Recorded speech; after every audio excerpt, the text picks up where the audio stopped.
Chelsea and Jim, you will go front and center. We will begin tonight. Where do you want to start? Right around here. You guys can stand over here. And then I'm going to read you guys both at the same time. Great.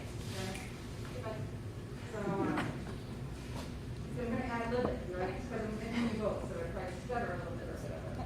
Matt, let me know when we're all set. Jim, could you take about one step forward? This way, that way? Yeah, that way. So, there we go.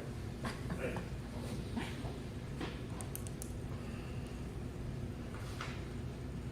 All set? I'm sorry. All set. Hello. I'm going to swear in the two school board members. Whereas there is vacancy in the office of school board member, ×2, in said town, and whereas we, the subscribers, have the confidence in your ability and integrity to perform the duties of said office, and being duly elected, the said Jim O'Brien and Dulcie Mann Lacoma to the position of school board member of said town. And upon you taking the oath of office and having this appointment and certificate of said oath of office recorded by the town clerk, you shall have the power to perform the duties and be subject to liabilities of such office until another person shall be chosen and qualified in your stead. Okay. Please, you both can do it at the same time, because I'm going to do your names at the same time. Repeat after me. I, Jim O'Brien and Dulcie Mann I, do solemnly and sincerely swear that I will faithfully and impartially discharge and perform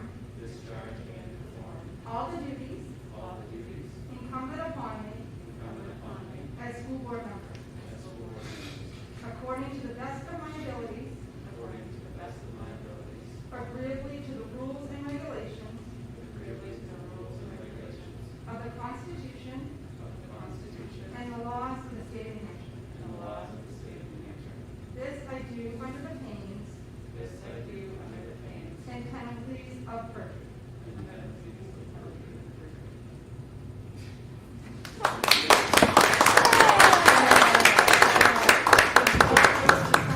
then I'll do my part. Excited. There's yours. Welcome back. There's yours.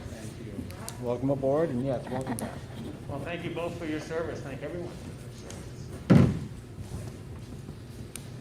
Now we're still rolling, right? So I'm going to call the Thursday, April 1st, 2021 Hopkinton School Board meeting to order. This is an unusual meeting in that because there aren't any board officers, the superintendent is charged with opening the meeting and then election of officers. But before we get started, me and Juliet, can we rise and you guys lead us in the pledge? I pledge allegiance to the flag of the United States of America and to the republic for which it stands, one nation, under God, indivisible, with liberty and justice for all. Thank you. So the order of operation is we will start with the election of the chair. I'll take nominees and we can discuss. And then we will have a vote first and a second. And then once the chair is elected, then the chair will run us through the rest of the board officers. Do I have any nominations for chair of the Hopkinton School Board? I move Jim O'Brien for Hopkinton chair. I'll second. It's seconded by Andrea. And is there some discussion? Good luck, Jim. Good luck, Jim. Any other discussion? No? So all those in favor? Aye. Any opposed? Jim, thank you for your service. That means a lot of phone calls from me. But I just truly thank you for your service, and we'll turn it over to you now as the board chair to continue the election of the officers. Thank you, Steve. Thank you, everyone. I know it's been a tough year, but better days are ahead. So thank you all for your faith and confidence. And so at this point, I would ask for nominations for vice chair. I'll move Andrea Folsom for vice chair. Second. Any discussion? Wish Andrea good luck too. No luck for me. All in favor? Aye. Anybody opposed? Awesome, congratulations. All right, let's do this. Yeah. All right, So additions and deletions from the agenda, Steve. Yes, we do have a revised agenda. The memo of agreement of additional discussion and action item with Hopkinton Education Support Staff and Hopkinton Education Association. We also added a bus monitor nomination and a bus monitor resignation. And there is also included in the packet in support materials update on the matrix, because usually I have it ready to project, but tonight I put it ahead of time. It's in the folder. So that's it for additions and deletions. And then any correspondence this evening? There were about 8 or 9 correspondence. Even some came in today. I don't know if you saw them, but I did update the correspondence folder today. All right, and we have 2 sets of meeting minutes to approve. And so I'd ask if there's a motion from the Hopkinton School Board to approve the minutes of the regular school board meeting held on March 18th, 2021. So moved. I'll second. Is there any discussion on those? All right, hearing none. All in favor? Aye. Aye. Anybody opposed? Any abstentions? All right, Dulcie. And I would ask if there's a motion from the Hopkinton School Board to approve the minutes of the non-public session of March 18th, 2021. So moved. Second. Takes a little bit of time. You guys will get in the room. We were better on Zoom. I know. Any discussion? All those in favor? Aye. Anybody opposed? Any abstentions? One abstention? Perfect. I'm trying to get used to the regular order of things, so I was about to call everybody by name. Yeah. All right, and so this brings us to our first public comment of the evening. We have several members of the public here with us tonight. We did allow for public comment over email, and I know we received one public comment. And so maybe we'll take the public comment, if any, from those in the room, and then we can talk about the email ones that we received. So with that, I don't know if there's any public comment this evening. All right. And so we did receive one additional public comment via email, and that was by Mr. Dennis Goddard. I would just summarize his public comment, being that he was wanting to know why we're actually meeting in person here tonight and not continuing over Zoom.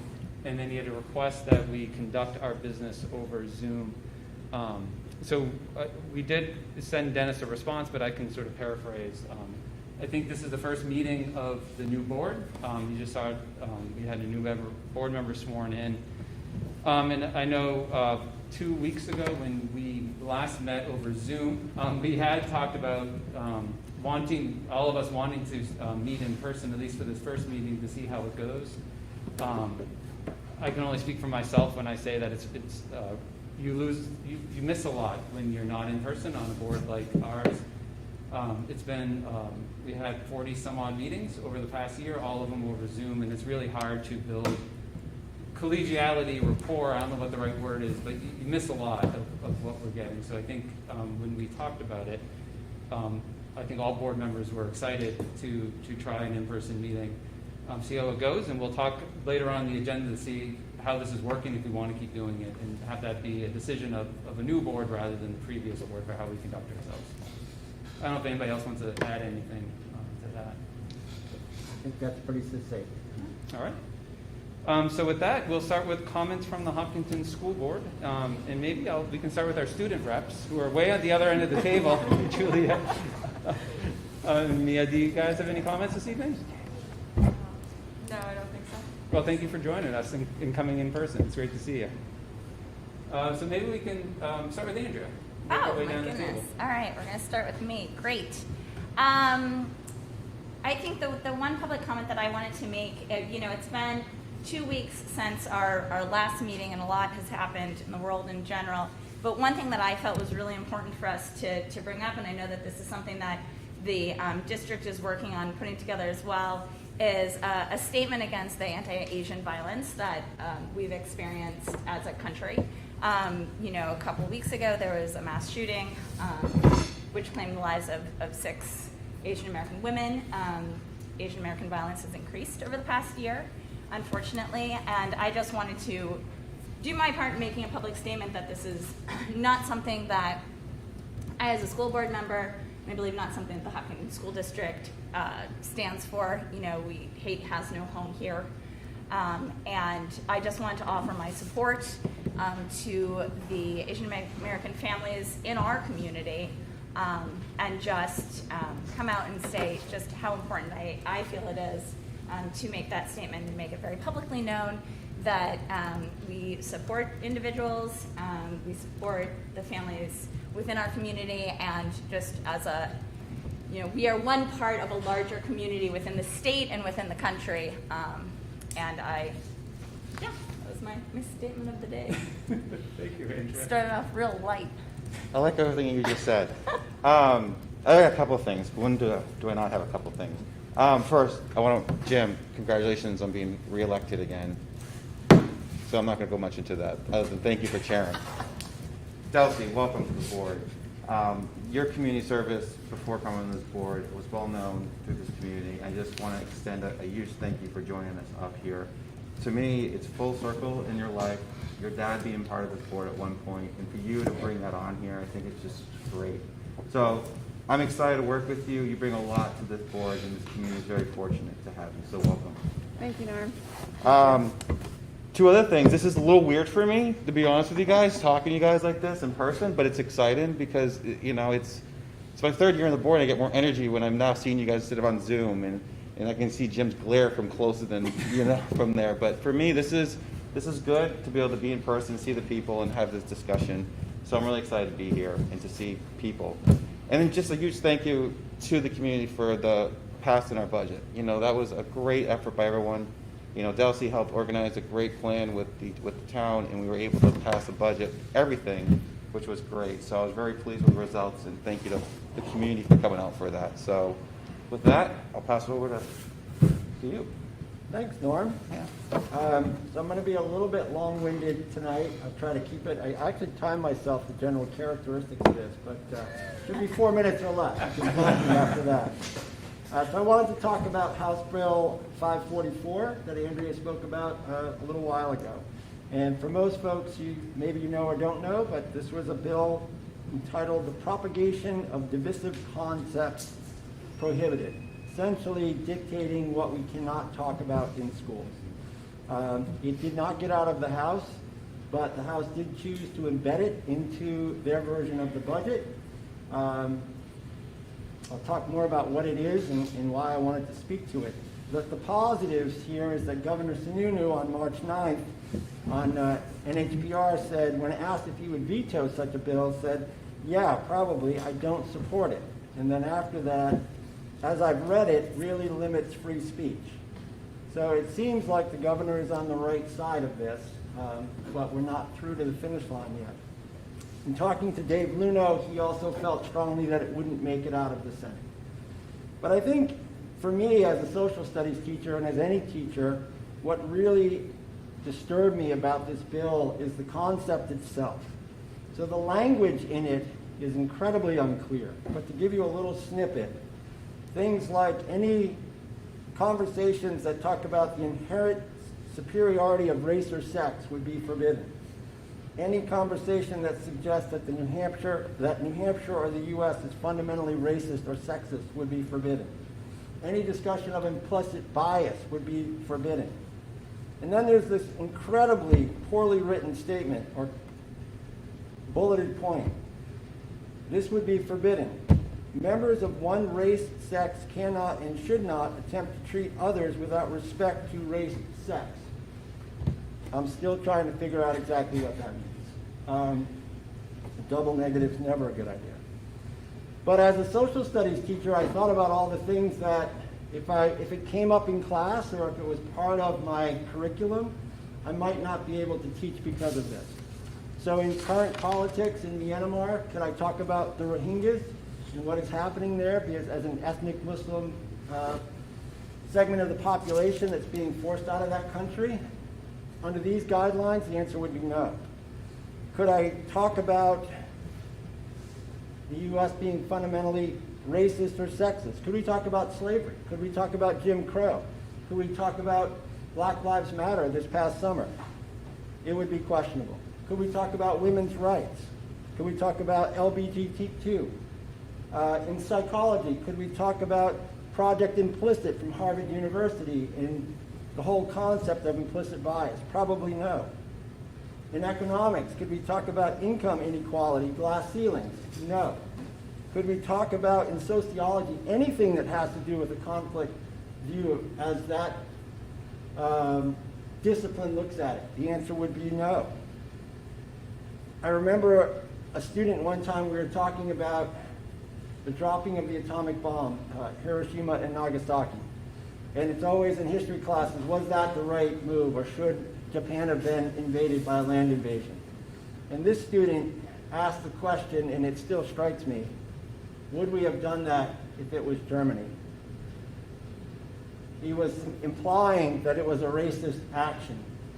Under this bill, if it were to pass, that would not be allowed. I find the ignorance in this type of legislation not so much which side of the issue that you're on, but I find the true ignorance is in thinking that we should muzzle the educational right to have these conversations. That is not what should happen in the United States. It certainly is not what should happen in any teacher's classroom. And, I just feel like as a board, if this does continue to move through, I would like us to make a statement clearly that this is something that would shake education to its core. A couple of weeks ago, someone asked about the New Hampshire School Board Association and why we are connected to that.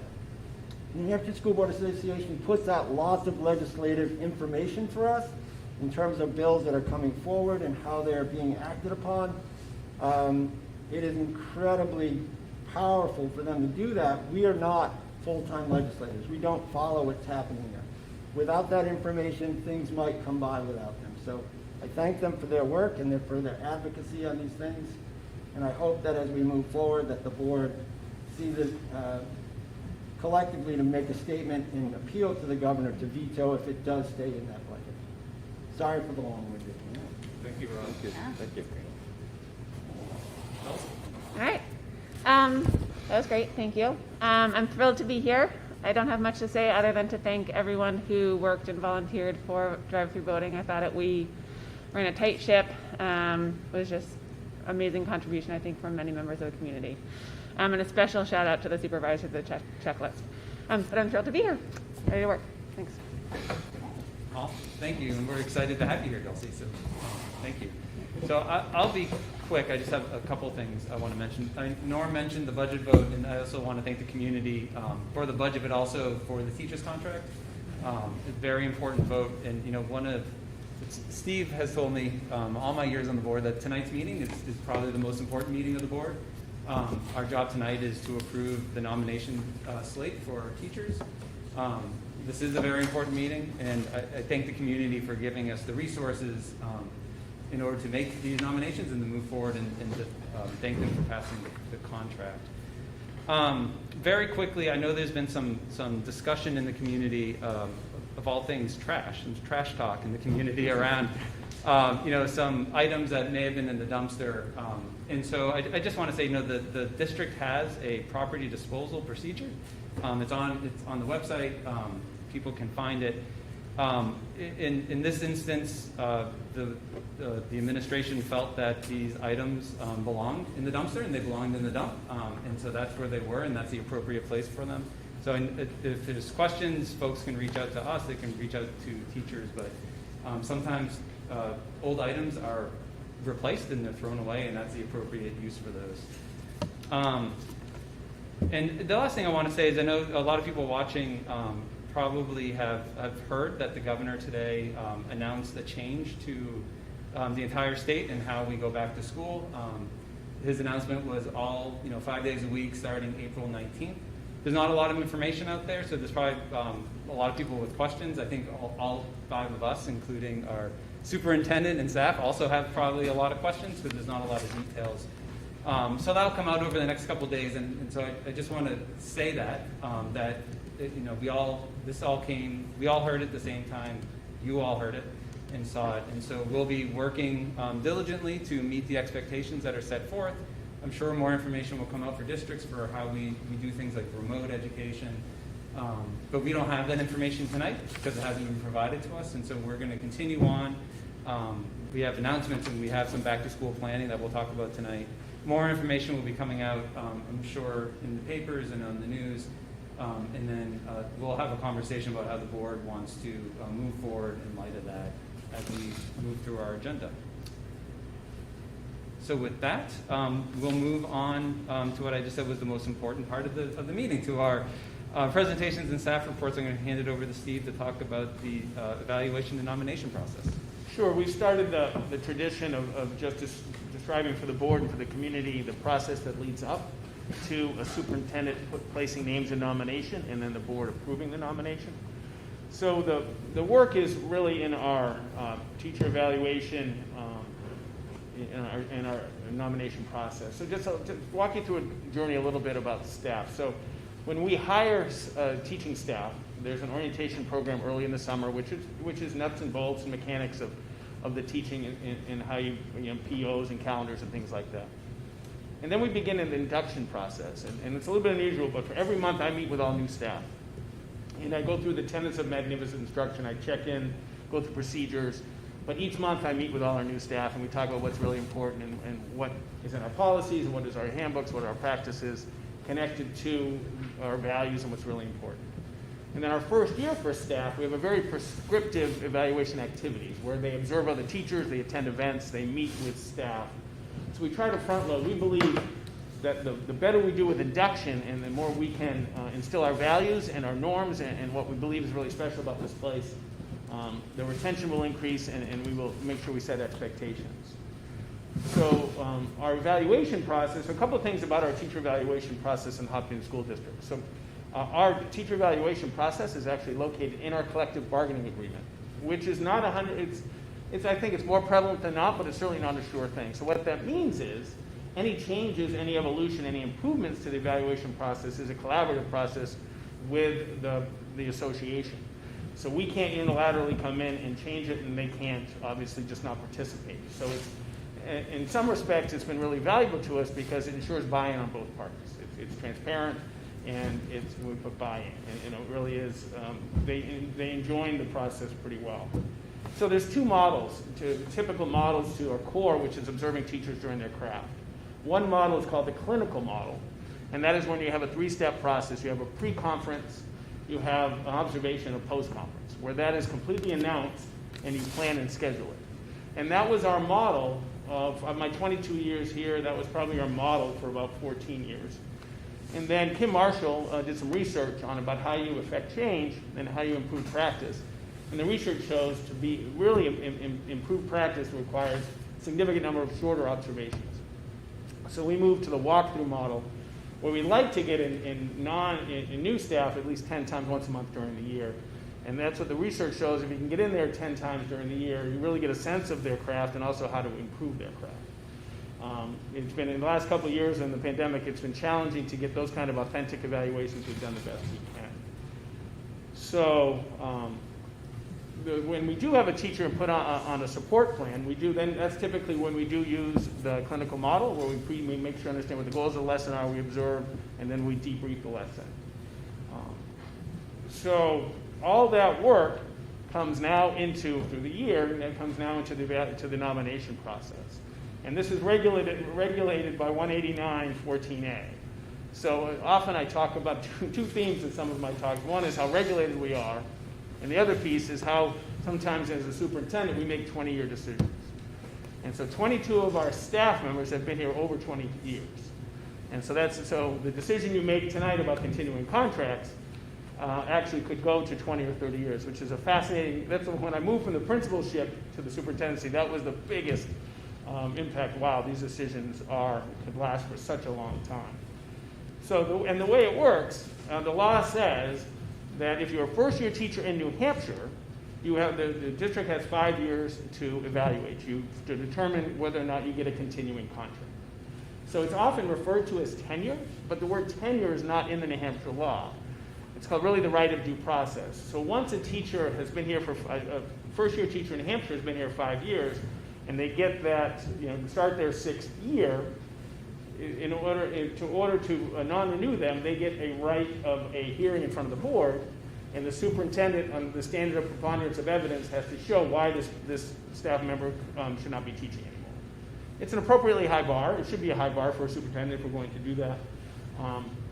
before the 5 years, there is no right to a hearing, so there's no requirement to explain why. It's simply a non-renewal process. And so if you've had a continuing contract in another district, for example, when I was at Hollis Brookline, I was there for 10 years, so I had a continuing contract. If I came to teach math here, it would only be 3 years because I've already shown that ability in another district. What's unusual, and some people not realize, the law, the 189-14A, includes a principals, school counselors under the teacher continuing contract law. So the building folks like Amy, Bill, Chris, and Rebecca, under this law are considered the same as teachers. So after 3 years or after 5 years, they have a right to due process through a hearing. Matt, Michelle, the superintendent, and Mandy, there is no right of due process at any time during our career. There is only what is your employment security is the contract that actually happens next month or next meeting where we nominate there. So that's a little bit different and something unusual that teachers and school principals are considered the same under this law. Questions? That's basically how we do it. We do lots of observations. I do, as Mr. O'Brien said, the weight of this decision is huge because it is a long-lasting piece now. And the way the statute, only the superintendent can submit a name in nomination. So if Jim wanted to come and say, Steve, I really want this person, that's really the only authority that the superintendent has. The board can only vote on a name submitted by the superintendent of schools. So tonight, the process works. There's been in the non-public folder a list of all the teachers that we're nominating tonight and a specific memo describing those who would get continuing contract status. If there's questions about the process, we can actually talk about that. If there's questions about the individuals, that would be covered under the non-public law. And then we would come back after that, we'd have a nomination. And then it does become public. And we issue contracts, and we keep moving. Does that help? Any questions on process?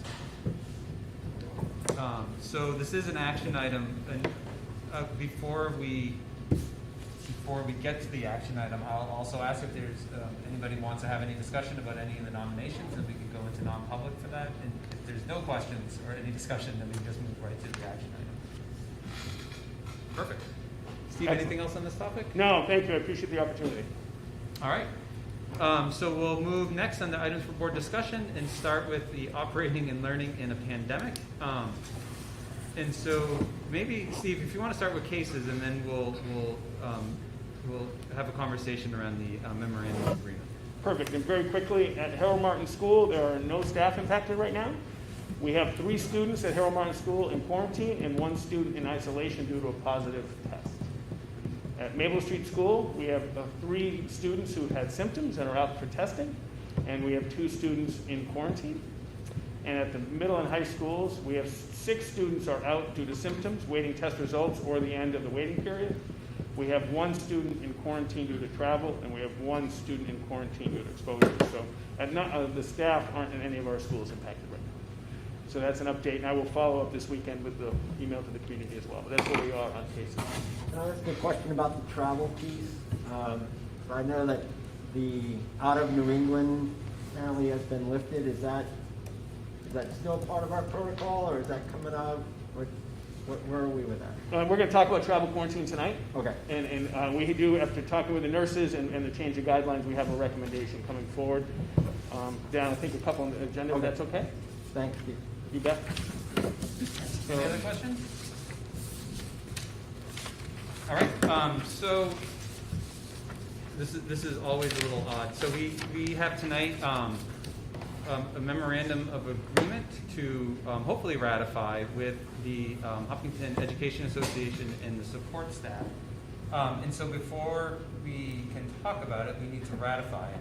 And so again, it's a process question. So I'd ask if there's any questions or any discussion the board wants to have on the MOA or anything in it. It's been shared with the board. Then we could do that in non-public and have that conversation. And then if there's not, I would move to an action item, and then we could discuss, after we vote on it, discuss what's in the MOA. So I guess my first question is, does any board member feel like we should go into non-public for discussion on any items in the MOA? No? Okay. So then I would ask if there is a motion for the Hopkinton School Board to ratify the revised memorandum of agreement on health and safety with the Hopkinton Education Association and the Hopkinton Educational Support Staff. So moved. You move that, Norm? Yes, I moved it. Second. I'm used to my Zoom voice still, sorry. Second. So moved. Trying to remember when I couldn't hear Norm. So moved. Is there any discussion? All right, hearing none, all in favor? Aye. Anybody opposed? All right. So I'm going to start, and then I'm going to kick it over to Andrea. So I want to first just thank our colleagues and partners at the Teachers Association as well as with the educational staff. We had many conversations and several meetings on this topic.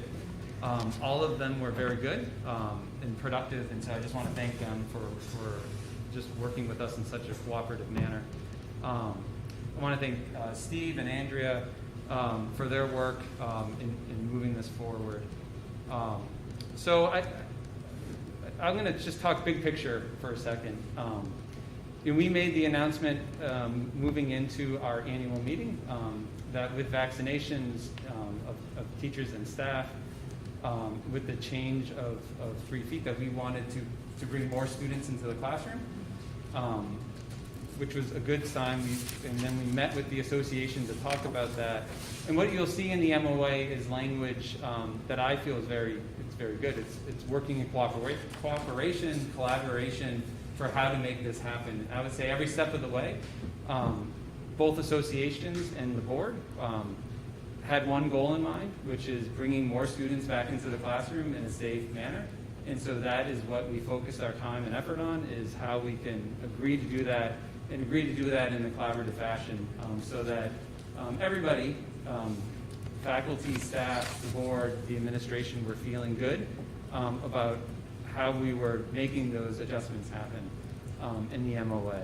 So again, I just want to thank everyone for really digging in and really having the same goal in mind, which was, how do we open our buildings to as many students as we can and do it in a safe manner. And so I just want to say thanks to everybody. And I think I'm going to turn it over to Andrea to walk us through a little bit some of the changes that were made. Sure. So I think there were two kind of main changes that we focused on.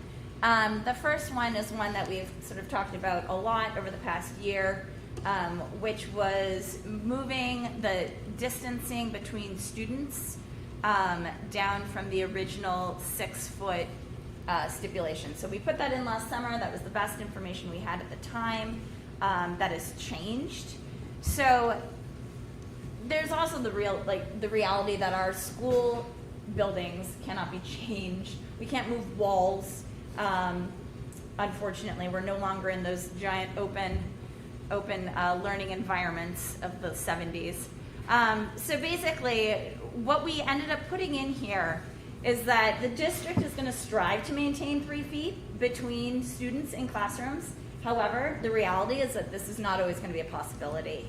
And because our main goal was bringing students back into the classroom, what we decided is that the associations and administration will work cooperatively to resolve those challenges. So that does not necessarily mean kicking kids out of classrooms. What it does mean is layered mitigation. It means we were aiming for May 3rd, when it would be nicer out and we would have open windows, which would increase ventilation. We are looking at purchasing more partitions if need be. We are looking at also bringing in, and have already started purchasing, portable air filters.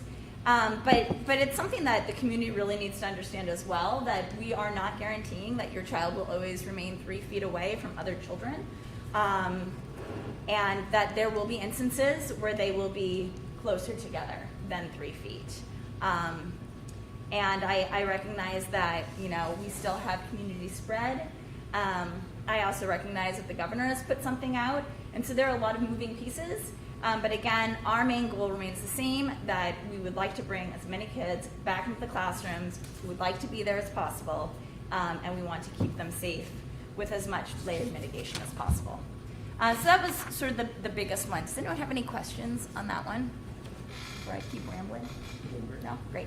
So the other little one, well, I say it's little, but it will make my life a little better, is in consultation with our nurses, we agreed with the associations to remove the requirement of the COVID screener in the morning. So you no longer need to fill out your COVID screener. Now that this has been ratified, this is effective immediately.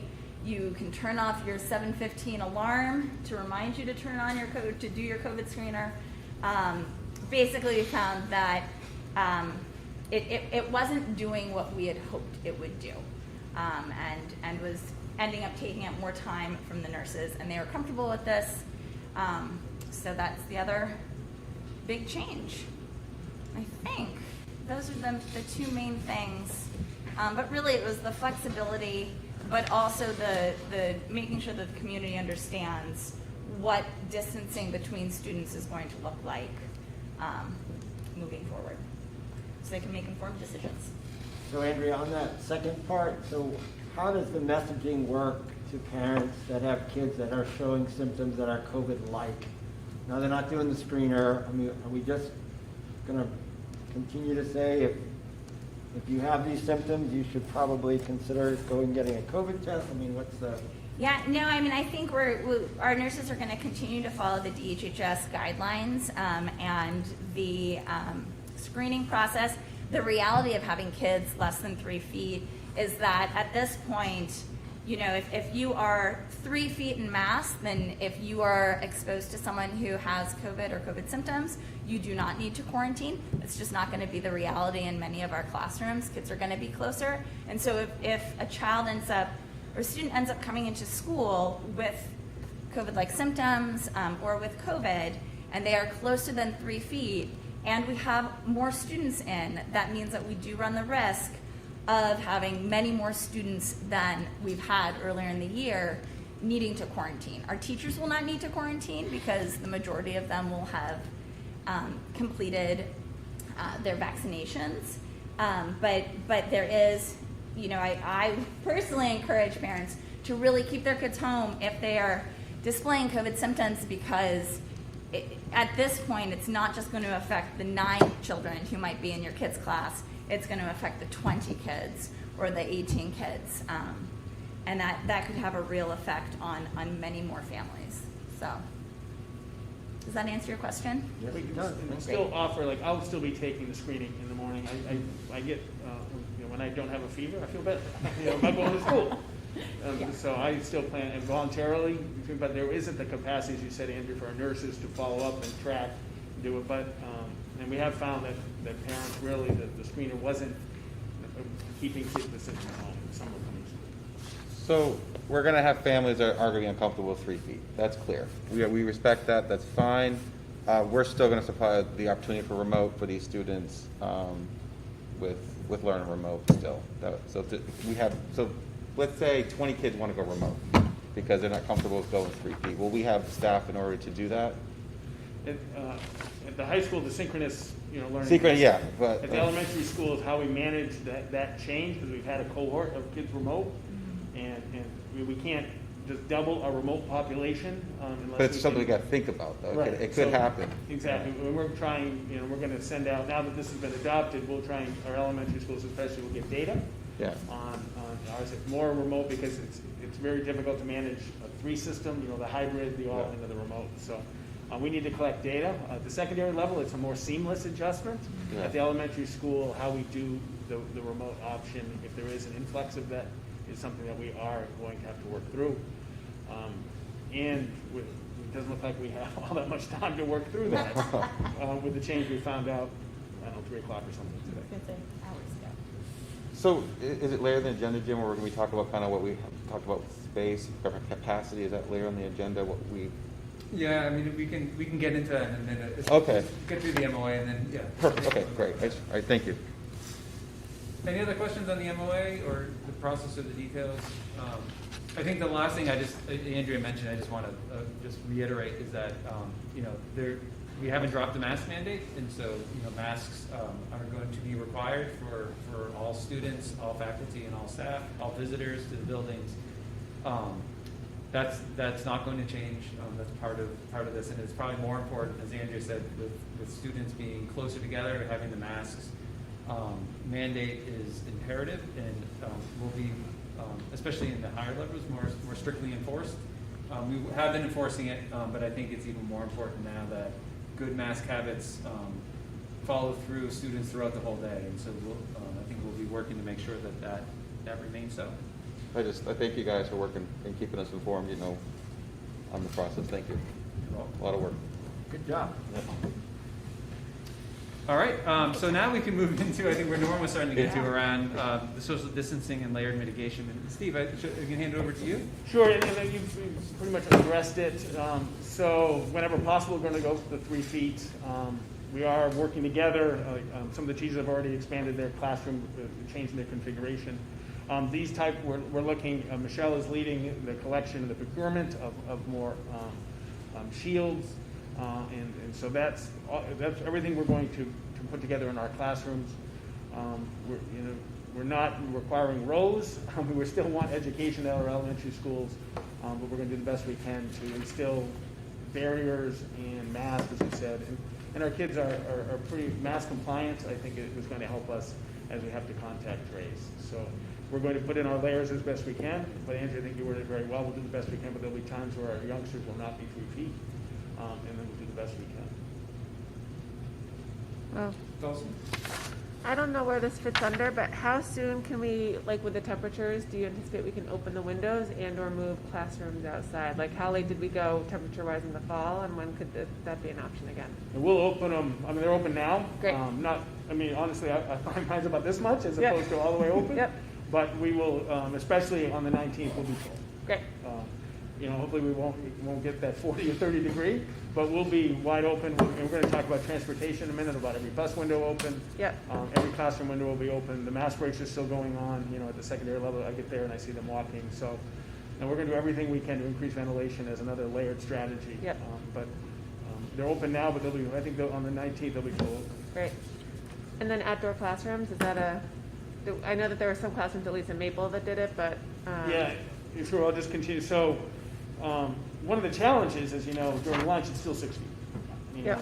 So we're doubling our capacity. We're still having a 6 feet, obviously, because your masks are off. So Michelle is working hard to get some 20 picnic tables, 10 picnic tables. Yep. The yoga mats at our elementary schools going outside as much as possible. And things like, and we're making sure our kids are sitting straight between here. Yep. So they're 6 feet that way. Great. So that's all a part of in lunch. There's 2 issues that we spent time at leadership today and that I talked to the principal about. It's lunch and it's transportation. So the lunch piece, as Bill and I laughed, we talked when we heard it. So the 19th, beautiful days, we're going outside eating. It's going to be wonderful. Yep. So if we have any control over that, we'd like no rain, especially on the 19th. But because we really can manage lunch, Tracy and the staff, you can grab and go here. We can go out and they can enjoy a beautiful day, and that's really a good thing, right? It's in the rain and how we do it in classrooms and how we make sure that there's enough spacing. The transportation issue is if you've seen Harold Martin School and Maple Street School during drop-off, it's a very, very, very compact. And if we double the individual transportation and not utilize our bus transportation, drop-off is going to be potentially double length in time and frustration, things like that. So we're hoping, so we have, our nurses communicate with a lot of colleagues, and the colleagues that have had, like right now, or maybe we have plenty of space on the buses. And we'd like to get to a place where it's single seat. That's our max right now, would be single seat on every seat, which would be a lot of people using the bus compared to what we have now. Or unless if you're a sibling, I don't know if Chase and Jessica would want to sit on the bus together, but they could certainly safely sit on the bus together. So we're really encouraging people to get to that. If we can fill them up to a single seat, that will help. Because the concern from all our schools is how are we going to manage that kind of traffic and drop-off when we double our population here. So we're hoping that with all the bus, there really hasn't been evidence from other districts who've had more bus transportation than us of super spreader events in the buses. There have been contact tracing, where kids have had a contact trace because they've come in contact with a positive on the bus, but we haven't super spreader events. And with the beautiful weather and all our windows open, and the nurses feel pretty good about certainly single seat, every seat. Yep. and then we'll see what happens, right? But that's our hope, is to get to single seat every seat, which would really help when we get to drop off and double our population on the 19th. That's Bill's and Amy's is morning and afternoon. At the high school is the afternoon. The morning is pretty spread out at the secondary school, but the pickup in the afternoon, and we might look at staggered, 15 minutes here, 15 minutes there, and try to divide it when we start digging in on this. But those are the biggest concerns. We hope the community will be comfortable in buses and not want to sit in the Harold Martin School traffic is pretty steep for our little town. So those are the two areas that we're working on as we speak. Michelle's working on tents, but in good weather we can go out and eat and feel pretty comfortable about it. It's how do we handle the bad weather. Does that make sense? Yep. So that's where we are on lunch and transportation. Any more questions on those topics or on spacing? Norm, I didn't know if you had a question earlier, you brought it up. I guess, how do I word this? It's hard. There's no stats on what 3 feet looks like. We're just basically going to do our best. If it's less than 3 feet, we're going to make it so they're at the classroom, is what I'm hearing. Yep. Yeah. Okay. So with the conversation, it's hard, because we don't know what the governor's order actually says or what it looks like. And so in our conversations with the associations, I think there's a general feeling that, for most of our classrooms, especially at the elementary level, that, we would be able to stagger the chairs or come up with a way to make it work. Maybe not in every classroom, but in most classrooms get the 3 feet. And then where there's, the circumstance where you might, I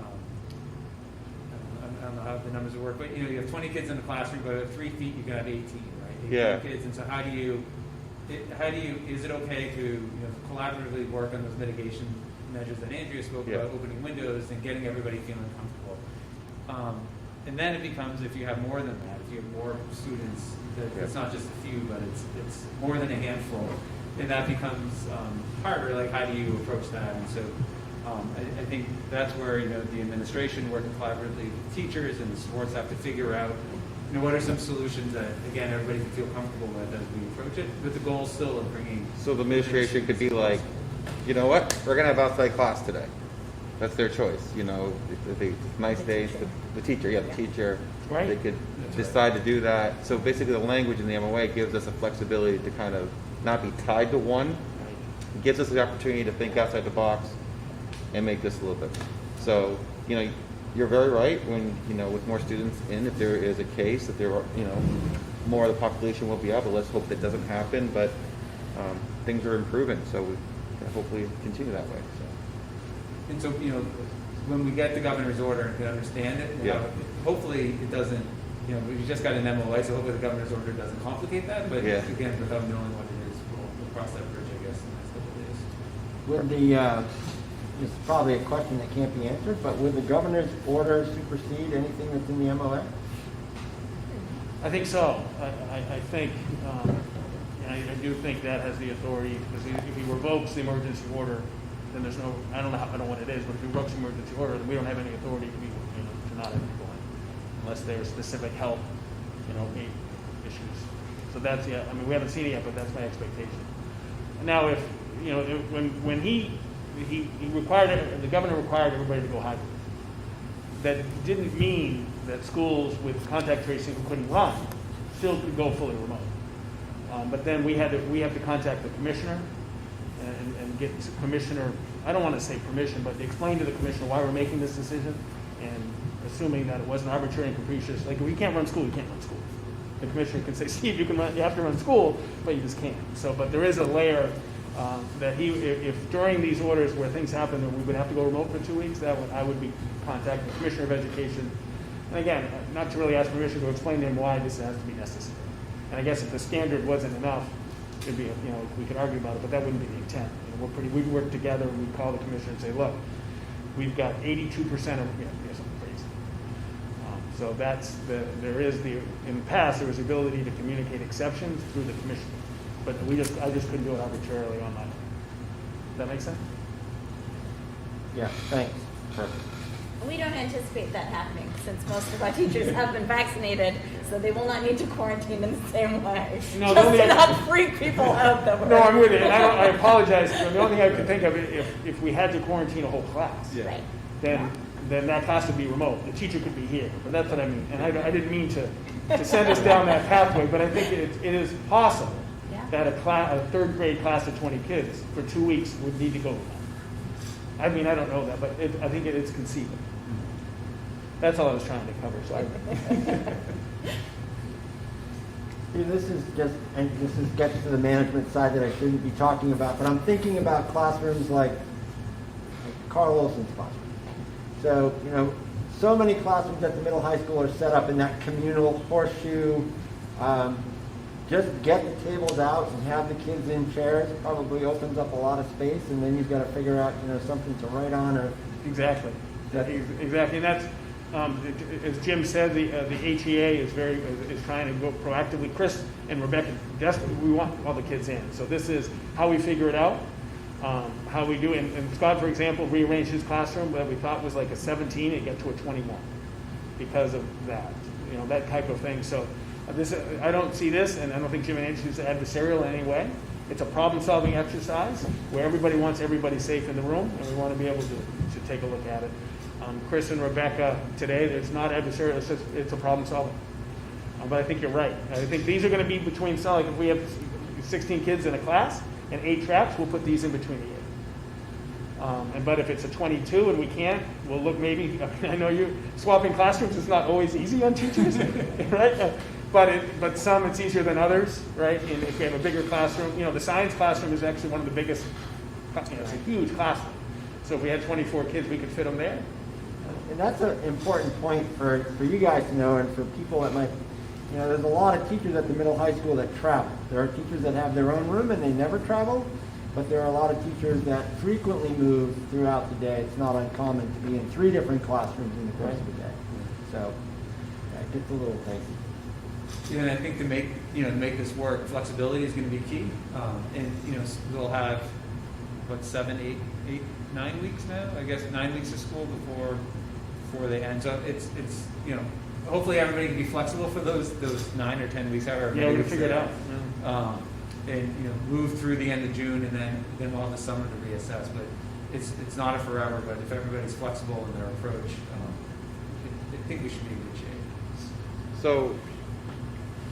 So now the next step would be we'd send out a survey? Is that what you guys are going to do? Or we've met with leadership, and Jim and Andrew and I will talk about tomorrow. What we need information on based on what's today, who is not coming back. Okay, because the old survey is forget about it. Well, Right? that was right. It was important, but now that was, and we get a lot of responses. Under what conditions, Steve, are we returning to school? Yeah. And we said we're working on that, but and so now we have the conditions of which we're returning to school. We need for information. Does that lower it from 90 to 70%, or raise it? Whether or not it's a survey or just a notification, we got to figure out. It's a lot of work to follow up and get every response from every person on a survey. But we'll talk about that in our little sub-meeting. But yes, we want to figure out how, based on under which conditions my youngster, kindergarten through senior, is going to attend, which we now have. How does that impact your decision to send that youngster to school? And then what do we do if, as you said, Norm, that the elementary remote is increased by 20? Yeah. Or if the high school decreases by 20%, the 3-foot spacing in classrooms is a much less of a challenge. Right? It's a super challenge at 90 and 100. At 70, it may not be as that big. We're still going to work together, but it might not be as a huge challenge. And so that's our next stage, because we now have decided we have information about what are the current conditions of which students will be educated on April 19th. Steve, what if the converse happens and we have more students come back so that the number, so we've got a couple of remote teachers in both places. What if those numbers get small where, now you've got two teachers with half as many kids? Yeah. Is that part of the dynamic of? Yes, we'd love it if numbers work out well. Maybe we only need 1 remote. And then there's the complexities to it, Rob, is that they didn't necessarily travel at the same pace. Because remote youngsters had teacher time every day, where there was at-home days and things like that. So we've got to adjust a little bit about the pacing and where we are and differentiate. I don't think it's insurmountable. We just got to look at it. Right. But that's what the things that keep Amy and Bill up. Drop off, the significant change in numbers. How you're going to staff it. They're not as worried about lunch unless it's rainy day. They're not going to like that. So, since April 19th is soon, really soon, which is great, more school for the kids. What is the deadline you think that we would have the survey out for, like a turnaround? Well, I hope, I think we'll talk tomorrow and be up Monday, or maybe over the weekend, and whether it's a survey or just a response. But we need information as soon as we can, because we only have 2 weeks to figure it out. Now, but a lot of people texted me about the governor's decision, because I was in a couple of meetings. Yeah. But one of the things that he did, that it was, I think, quoted, that the first week could be logistically a challenge, but we could clean it up and then do better on May 3rd. I think part of this was a pilot type approach where we're trying to figure it out. There's no judgment on this at all, but it gives you a 1-week trial. You go on vacation, you come back, and maybe you've improved it. Maybe you put in some new processes, some things like that.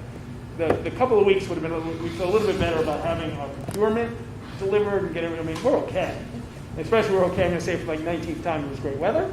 We're very okay with great weather. If it rains for the week, it's going to be it'll be challenging logistically to feed kids double the space with 6 feet in our schools, because they can't come in. This will not fit a grade level at 6 feet. But we do, and we really don't want lunches at 9:30 and lunches at 2. We don't try to do that. But yeah, we're going to try to get that information. Information helps Amy and Bill, Chris, and Rebecca sleep better. And do you have enough time between now and our next board meeting to make decisions? Like, you need anything from us, because we only have 1 meeting between now and I think it's logistics. I don't think it's policy. I think it's logistics. And Okay. I think, they'll work on it. We'll report out in 2 weeks to see where we're at. Yeah. But I think you'll probably hear about it anyway. But yeah, I think we're okay. Okay. And we could, and I haven't talked to you, Steve, about this, but I mean, it could be that if it's worthwhile having, just a one agenda item meeting next Thursday, really just to go over logistics, Sure. and because we do know the community has been paying attention, it just could be one way to get that conversation. Absolutely. But I don't know if we need to schedule that now, but I just think if we need it, or if there's a lot of information to talk to the community about, then. Because we'll have more. This board's been used to having meetings every week, so we can, for a short term, we can get into a weekly. Dulcie can't have just one. I know. Can't break the record. No, I think that'd be great, because that way We'll take a look. you can dissect the governor's order. Yeah. And if there's decisions we need to make, we can. We'll see where we are. Yeah. So next Thursday. And then Rob asked a question about the travel quarantine. So I don't know if you want to Sure. address So that. where in speaking with leadership and nurses, it is my understanding and communicating with that the travel quarantine for domestic travel has been lifted, but it's still in place if you go on a cruise or if you go on international travel. So when we do find out, we would like families, if they're going on a cruise or international, to still abide by the recommendation and have a travel-related quarantine. Beyond that, the concern is if you're on a plane in an airport, even domestically, it's a higher risk. We would ask parents to consider or encourage, but not require. But just say if just out of, we're going to be crowded, we're going to have after April vacation, we have a lot more kids in. Just to suggest that they may self-quarantine based on the increased risk of being in a plane in an airport. But again, it's not a requirement. But it is still a requirement based on everybody. I called 3 people today about the cruise and about international travel. And that's where we are. I think that follows the guidelines, and the nurses would be more comfortable at least encouraging a quarantine if they can, based on a plane ride in the airport type thing. But just a suggestion. Everybody comfortable with that language? Thank you. So that'll be communicated. Typically in my weekly email about cases, I'll add that piece to make sure. And Nicole is my point person. She's a liaison. She'll review it and make sure we're in the same place. But that's where we are. Steve, my own, when you put it, whenever we send the survey, or I guess in any communication, it's probably good to keep reiterating the transportation challenge. I'm not quite sure the best way to do that, but I'd say anything that comes out, over the next couple of weeks, just urging people to think about the bus as a legit transportation option. Great point. Because I can see April 19th there being a lot of cranky emails about traffic through town backed up if we don't get that right. So. We'll make sure I'll communicate with Chief Pecora so he understands that on the 19th we're doubling up, so to speak. He's pretty aware of the traffic related to schools, but we'll have a chat. Actually, I have a quick question on that, and you may or may not know the answer to this, Steve.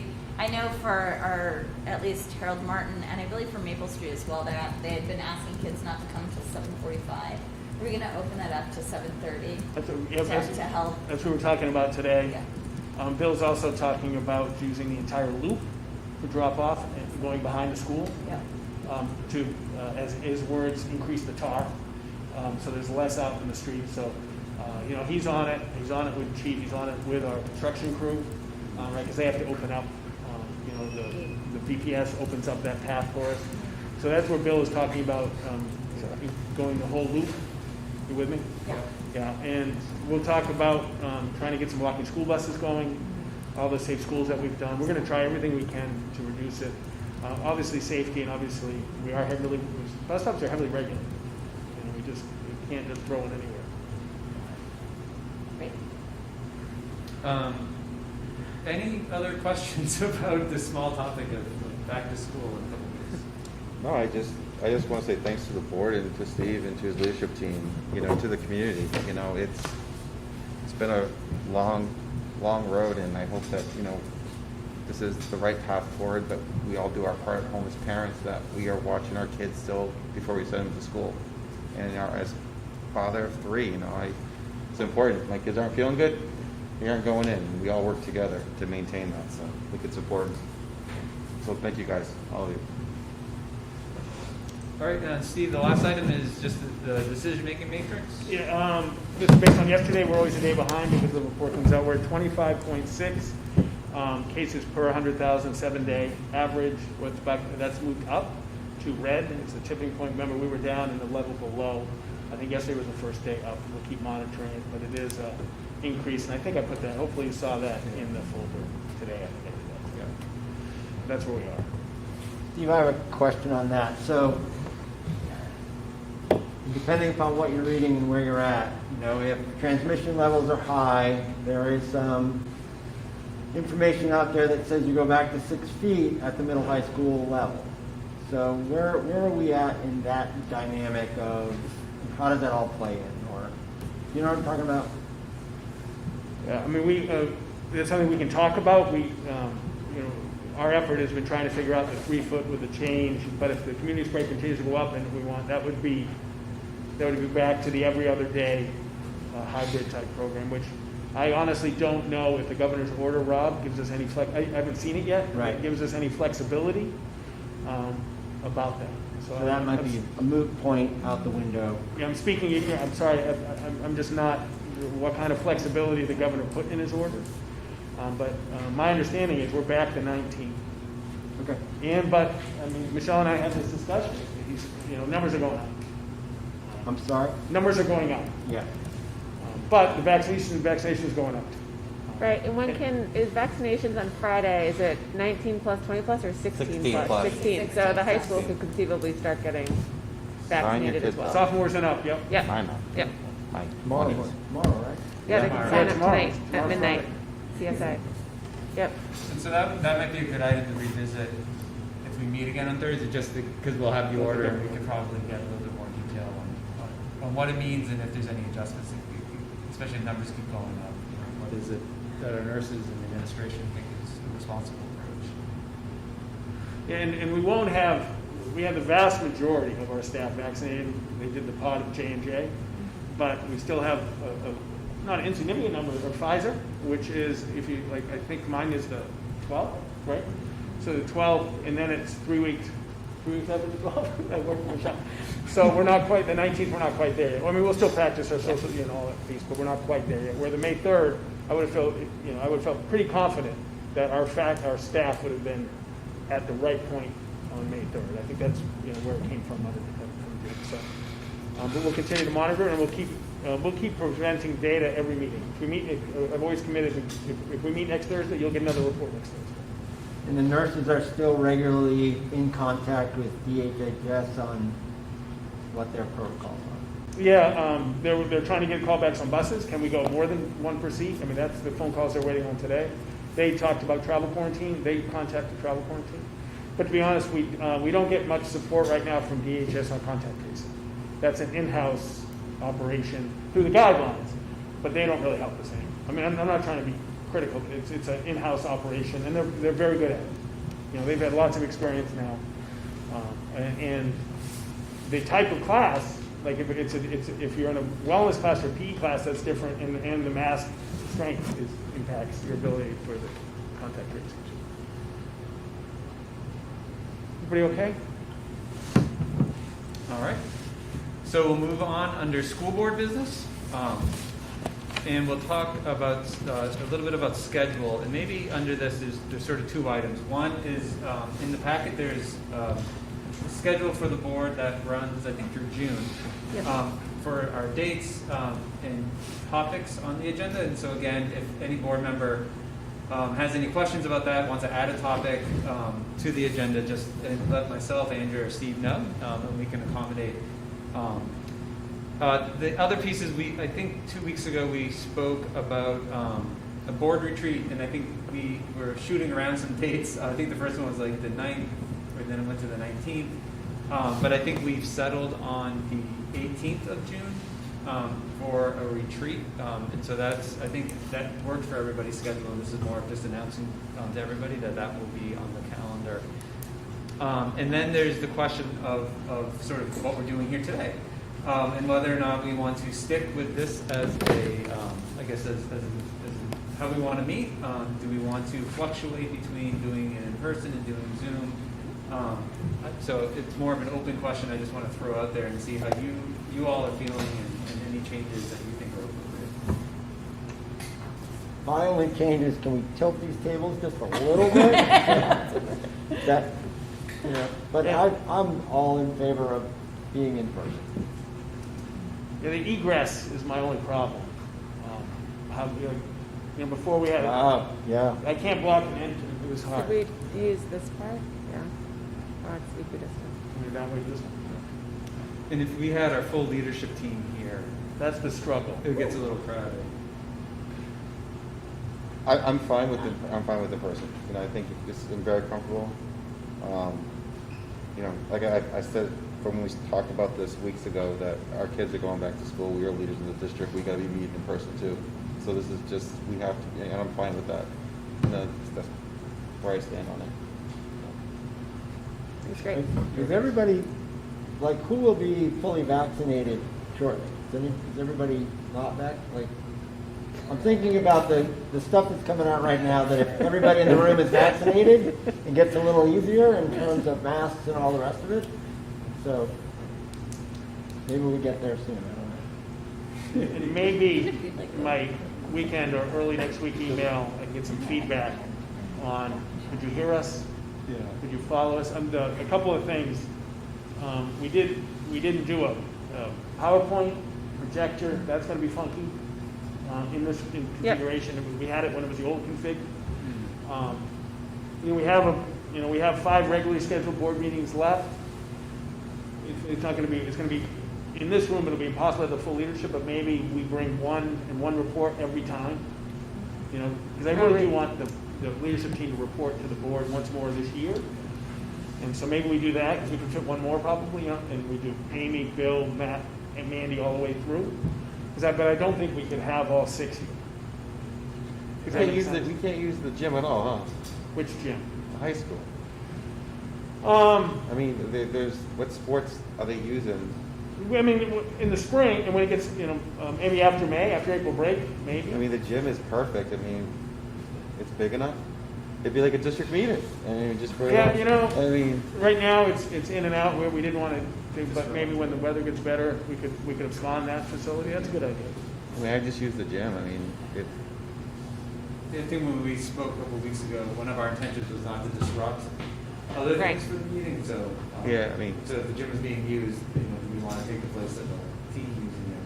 But I think that was the discussion we had a couple of weeks ago. oh yeah, with the sports. And right now, the next couple of weeks, typically, this weather, they're sometimes in, but after May 3rd, they're pretty much 100%. I'll check with them, but they can be 100% out. You know what I mean? Of course, it'll remain the day of the board, but they can skip. They can do something else. I mean, we don't really have, like, in this room, we don't have, obviously, like, the technology for synchronous setup, 'cause, I mean, that's the other idea. If we would like administrators to be able to present to us and they can stay home, and present to us synchronously, and then they get to turn off their camera and. Right now, they're cheering you right now, except for Matt. Matt's here running the show. Sorry, Matt. But everybody else is saying, go, Andrew. But that would just be another way of, if we have, questions, I know sometimes questions span the school buildings, and it seems a little funky to say like, well, we'll hear from Amy in 2 weeks, get that question answered. So, just another thought. So what I'm hearing is people like in person, we want to stick with it. And so I think we can continue to fine tune and figure out, the best approaches to keep this working and keeping it safe and allowing for public comment and all that fun stuff. So we'll keep tweaking and perfecting the system, but I guess if all the board members want to keep doing it in person, then we'll keep doing it in person and figure out the details as we roll along. Again, it won't be perfect. But so far, nothing this year has been, so we'll keep that tradition alive. I do encourage any board member that has an issue in the future, please speak up. Yes. It's important, definitely, you're uncomfortable. Cases start to go up, whatever. All right, anything else under the broad title of schedule that anybody wants to bring up? All right, so next is determination of signers of the manifest and backup. Steve, I'm going to hand that one to you. So it has been action of the board, and so weekly, bi-weekly almost? Usually it's bi-weekly. Bi-weekly, board members have, so in the past, the board chair and vice chair have been elected as a primary, but if people can't make it, then the rest of the board is considered a backup. So it does have to be signed in order to authorize payment. So we do need it. There is an action item if you want to continue with that practice of Andrea and Jim be primary, and then the rest of the board serves a backup, which means Jim can't make it. Norm, you've been great. You come and sign manifest for us. So some things like that. Does that work for everyone? Yeah. Yep. Perfect, yeah. So can we keep signing this digitally? Yeah. Can we do that even, is there an emergency order or is that just normal? No, we normally, I don't see a problem with that. Great. The auditors haven't seen a problem with that, and we are looking into potentially using some digital platform like PandaDoc, I think it's called, isn't that what, yeah.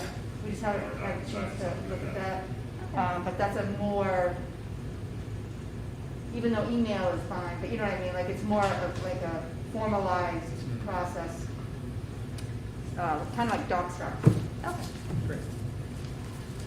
And then the last item under school board business is the discussion of committee assignments. And so I'm going to pull up the list. So we don't necessarily have to make decisions tonight on committees, but I think it's a good thing to discuss and talk about. And in some ways, it's really, sorry, Dulcie, it's really for the previous board, what committees you've been on. And my first question is, did you like it? Do you want to stay on that? Because I think if someone has been on a committee and they enjoy working on it, they should probably stay on it and continue enjoying it and working on it. So that'd be the first question is, do you like that? And if not, then that's fine. We could then figure out where you might want to be in. And I think we could take all that information and over the next couple of weeks have individual conversations about where there's slots and there's interest. We can sort of start fitting that, and then come back in a couple of weeks with more of a slate of committee assignments for everybody. So I don't have the list in front of me. Oh, you do? I do. So you can run Sure this. do we want to just go ahead. walk right through it? Okay, so the first is a representative to the Hockington Budget Committee. So that was Norm was on there, and Rob, you were the alternate, right? Yeah. Okay. How do you feel about that, Norm? I enjoyed it. You guys worked really well with me in preparing me, and it was definitely an honor to be there to work with some of the greatest people, and definitely would enjoy the experience to be there again if this board decides to. So. Rob, did you like the alternate? Yeah, I didn't have to alter. But, I did come to a few meetings and, help Norm out a little bit. He did good prep with me. We had some good talks. He's a good teacher. So he's definitely worked well together. All right, well, that flows then nicely into we formed this just last year, but I think it's been super asset, which was the Finance Committee, which Rob, you sort of headed that one up, and Norm, you were on that as well. Thoughts? I would like to continue. Great. So I'm fine with staying on the finance committee because it kind of helped bridge with the budget committee. I just, Chelsea, you feel like it's something that you're interested in? I mean, I enjoy it because it helped bridge a little communication for me, the budget committee, but, I just wanted to just pick your brain on that. What you feel is something that's Sorry. your piques your interest. Yes, I mean, it definitely does based on, I guess, my job and professional background. But if you're jazzed about it, like Jim said, it sort of rolls in order of seniority. That said, I'm happy to be an adjunct member or like whatever is the best for the composition of the board. But I think I could bring good expertise there. I think it helped me being on and with the budget committee to help really pare down being prepared for it and like Yep. bring in new ideas. But I definitely think, I know it's a board meeting, but we can figure a way of maybe having some type of way of having, if there's a new format, new something we can bring with your, I definitely would love that, but, we can discuss it down the road, what we can do. Just gonna talk. Yeah. All right, next Yeah. up is the capital improvement plan, the CIP, which was Jim and I can speak for myself because I'm speaking. While I enjoyed the CIP, I don't necessarily feel that it is a committee that I bring all of my strengths to. So I would be fine stepping down actually from this committee. I found that, especially in COVID times, there's a lot of other things and a lot of other meetings that we're doing, and so. And for me, I like the capital improvement committee, so I'd stick with it. So if anyone's interested. Do you have any? I mean, I'd be jazzed, but again, I defer to more senior members of the board. You'd be jazzed. I'd be totally jazzed. That improvement is awesome. Yeah. I nominate Chelsea. Great. We're doing great. Yeah, we're going. All right, so next up is the policy committee. So that was Seth and I. Seth is definitely off. I loved being on the policy committee. I would like to continue doing that. So we do need one more board member to be on that though as well. How much policy do we have left, Mr. Chamberlain? We went through a lot of policy when I was on that. Yeah, I mean, it has to Each be legislation- redone every year. So. Each legislation requires sometimes new or certainly revised policies. And there's still a little, but not as much, we've done a lot of catch up, but there's still a little bit of catch up. I remember the word sunset at some point came out of your mouth a couple of years ago, but we're still getting a lot of policies in, okay. And some policies have to be re-looked at every 2 years. Yeah. In perpetuity, so. Got it. There will be no sunsetting. So, Got it. Anyone Okay. interested in joining me? No. I mean, I feel overeager, but as the least familiar person with the policies, probably, I think it would be a great learning experience. Yeah. Come on down. And I think that's what we found.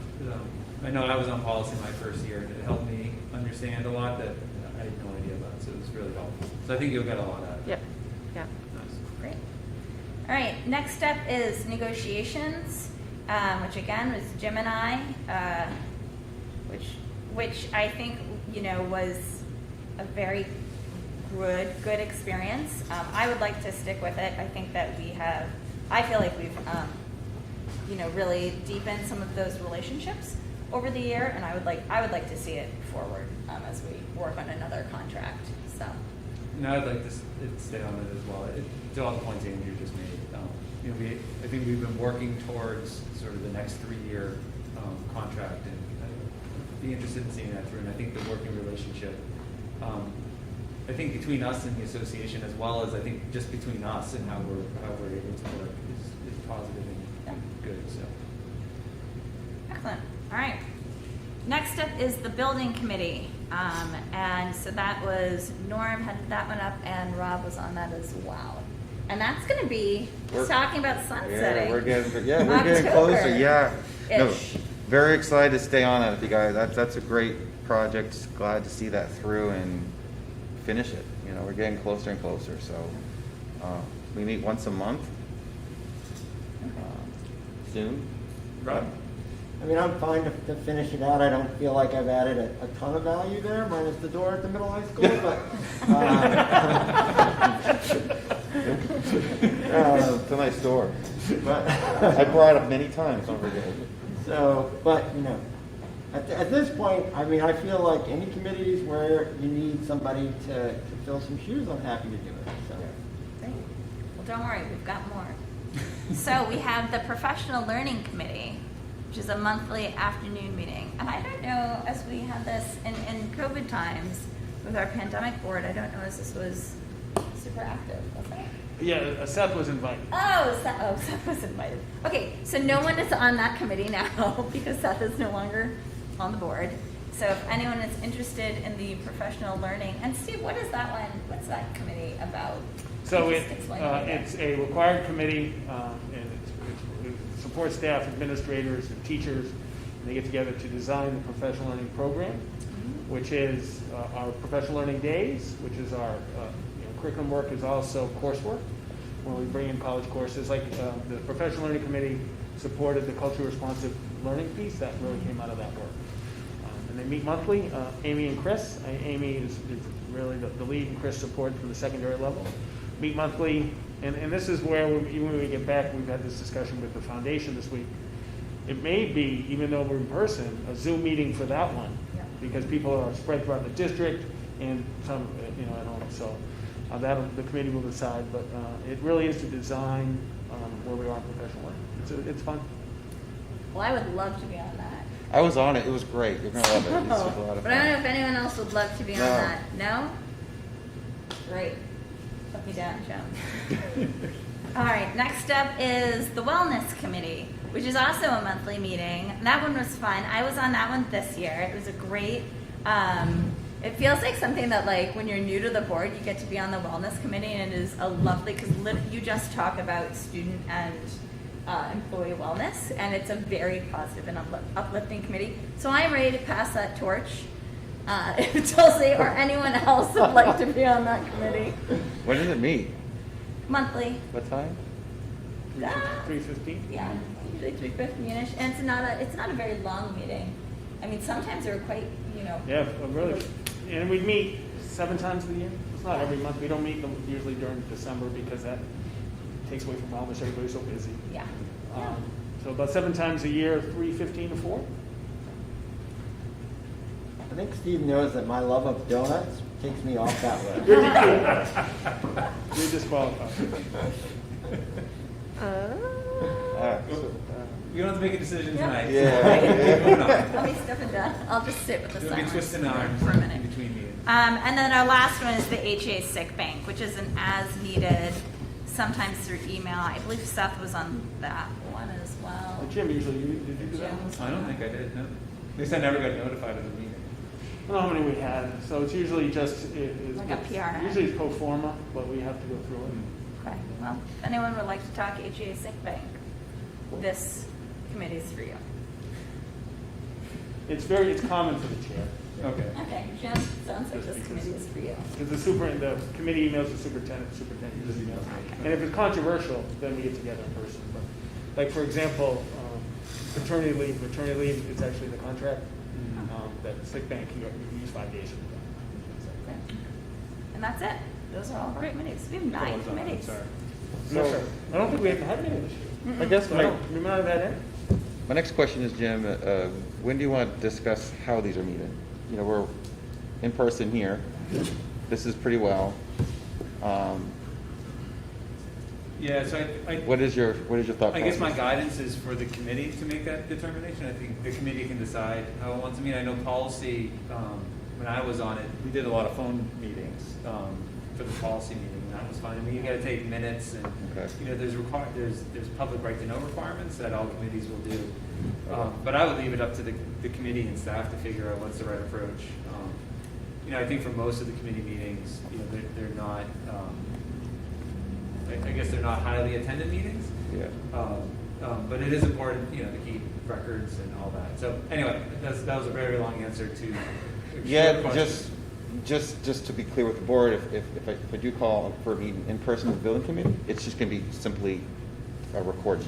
That's it. No video or anything. Sure. So, just like we did when we first started, Jim. Very. Yeah, I would say for all, we have requirements under 91A for minutes. Anything else we do is over and above that. So if we Okay. do, video recording, audio recording, that's over and above what what the public meeting law says we're required to do.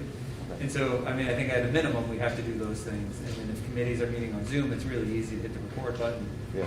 If you're doing audio, you know, there's other ways you can do it. But I would just keep that in mind, like what you need to do. The committees can sort that out. And you could do a meeting by meeting as well. Zoom works for one. Yeah. But if it doesn't work for you want in person, there's no requirement that you can't do it that way. Perfect. Okay. Thank you, Jim.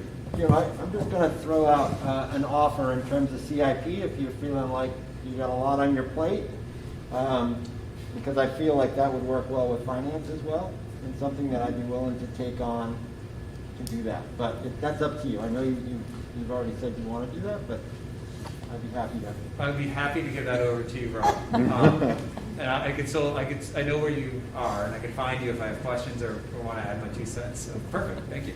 You're welcome. So you guys would be tag teaming that. Yeah, it's the jazziest committee. Jazziest? Yeah, it is. Okay. All And I right. think CIP. All right. There will be donuts.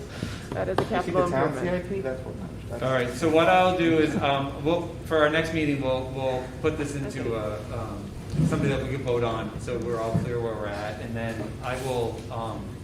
We'll pull a name out of the hat for wellness. But as Andrea said, it's a very uplifting committee, so It's lovely. someone will win the prize of being on wellness. Wellness. Happy to do It can be ad hoc. And we can report out regularly. Liz, to be honest, was the only one that ever went to wellness besides you, Andrea, in all these years, just so you know.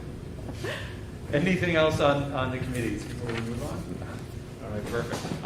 All right, so personnel, Steve, I'm going to hand this over to you. We have a bunch of personnel issues tonight. Sure. No, thank you. So we're just going to run through some quick. So Renata Jasinski gave her notice of non-return. She's going to a special educator at the middle and high schools. She's going to try and actually work closer to home. She lives in the Londonderry area and feels just the commute with where her family is. So we appreciate all of her efforts. The next one is just to make sure you're all set on the slate. That is an action item tonight. Everybody okay? And then this is the nominating season. Then we go to administrators, and we go to support staff. We go to Teamsters, non-union support, schedule B, all that. Each meeting will have lots of nominations. We have a request for paternity leave from Jeff Merrill. Very exciting for him and his family. He's had a big year. He's got a house. He's got a little one. So we're very happy for Jeff. That's an action item tonight. Typically for those, we do start date and duration determined by the superintendent, because it's always not as predictable as others. But that's the action item tonight. Everybody okay? We've had an instructional assistant position posted for a long time, but we weren't able to procure. Kelly Robinson comes forward. This is a position that we actually, now that we're coming back, but it's needed in both, even for the next couple of weeks in supporting some remote, but also coming back in person. We did verify that it's needed in both models. So it's going to free up some other staff who've been covering this position for a long time. Great experience. If you saw it, worked at Crotchet Mountains, great experience. It was a wonderful interview. Everybody okay? So the schedule, we're also going to try and the Schedule B process in COVID is an interesting, right? Which one can one, like, we are nominating tonight for Bridget, who's done some wonderful work, different type work, but she's worked extra with chorus. She's produced some incredible recordings. So these are all extra beyond her work, but not as not typical as we would have done in non-COVID. Same thing for Melanie Thornley in middle school math team. It's not the same as it's always been, but it has been extra beyond working with kids at school in New England, online contests and things like that. And we're also starting up soon. Looking forward to the garden group, Tracy and Ted for the garden piece. And I've asked the administrators just to verify and go through where we are in COVID to clean up and make sure we have all the Schedule Bs nominated that ran with efficacy. It's been harder this year because it's just looser in the pandemic, but my hope is we won't see a June 18th nomination of a Schedule B. We're going to work through this in a pretty systematic way. Everybody okay? And this is our effort for transparency. So we have one bus monitor resigning, and we have 2 bus monitors coming forward. It's not a huge. The next 2 aren't huge impacts, but anytime we change a contract or issue a contract, we try to bring it to the board to show. So we've got Melanie Hibbard and Hannah Bassett coming up, and Caitlin Legier can no longer do the bus monitor for us. And the last one, we've changed some hours for Jess Gregory. And I've got it somewhere. It is 0.72 to 0.83. So there we go. Mr. Goopel, you like the controller? Yeah, I was laughing at that when I saw it. I'm like, See, right, Michelle? We are transparent. So those are all action items tonight. Everybody okay? Actually, I have a question, but it is a non-public question Okay. about the nomination slates. So On the nomination slate? Okay, that's fine. before we move forward. So Perfect. just wanted to flag that. You got it. It should take like 30 seconds. Any other questions on personnel? Are we all set? All right. So next up is financial, and we have the approval of the, is that MSS 22? Oh, it's MS 20. MS, I was to say we're on a vote. but Yes. is it Maple Street teachers what you're School. talking about? Yeah, so Michelle prepares the MS 22. It's appropriations voted in what, 20 days? Yes, we have to have it to the state before the 20th day. And so it is an action item, and it's been prepared for signatures behind us, and it is prepared to what was voted in the budget process at the school district meeting. Any questions on that? So we can vote on it, just don't leave tonight unless you sign it, or we'll track you down. And the last two, just quick updates on, I think the letter was dated March 19th.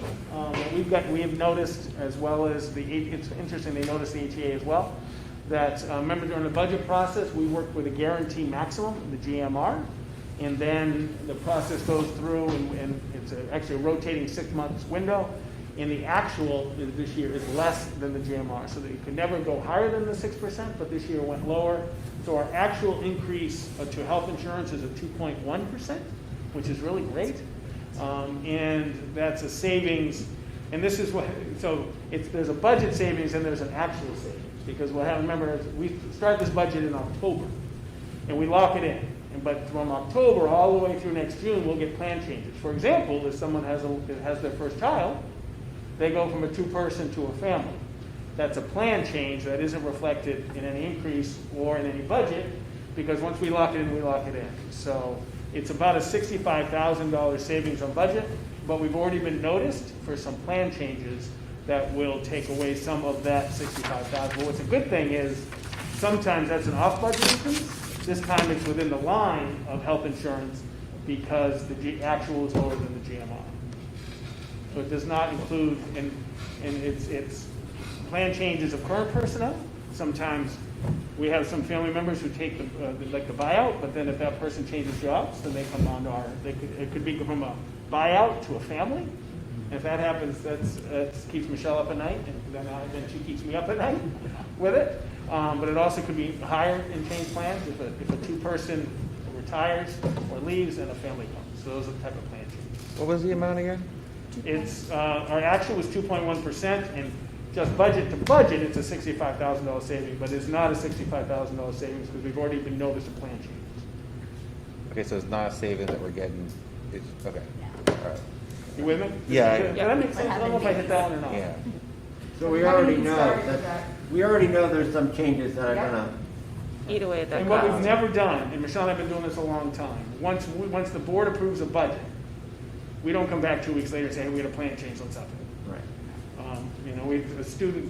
We don't. Sometimes we've gone the other way, like electricity, once we say 50,000 at the budget committee, we cut the budget $50,000 and at the budget committee. So we go that way, but we've never said the last minute, hey, can we get another 100 after you guys just voted for it? So. Steve, could you explain a little bit like why the GMR would be less? Is that a usage issue? Like what are some of the manipulatives there? Sure. So when the guaranteed rate is set, there's a 12-month period. When the actual comes in, this initial 6 month is now replaced with a new 6 month. And so they look at projections. So it's really an 18-month, first is this 12 months, and then the actual is the next 12 months. So the 6 month is a rotating 6. You with me? So they take what they've known, and then the actuaries look at this, wow, based on this projection, we're here. But that's a guess. And then for the actual, they actually look at the last 12-month period. And it's fascinating to me, because what sometimes if you want is a really high initial 6 months. And that's what Michelle did this year, I think. She looked at it and said, Steve, that initial is pretty high. We got a shot of coming this down. And sure enough, it did, because if the initial 6 months is really low, then you don't really bank on the GMR going on. And what we've never done, but some districts have, is they've not budgeted the GMR. Like my first year as superintendent, one of the Southwest regions, the chair of the region said, look, our GMR is 12, we're budgeting 8. And then she got hit. It came in at the GMR. And Michelle tracks each year, GMR to actual, GMR to actual.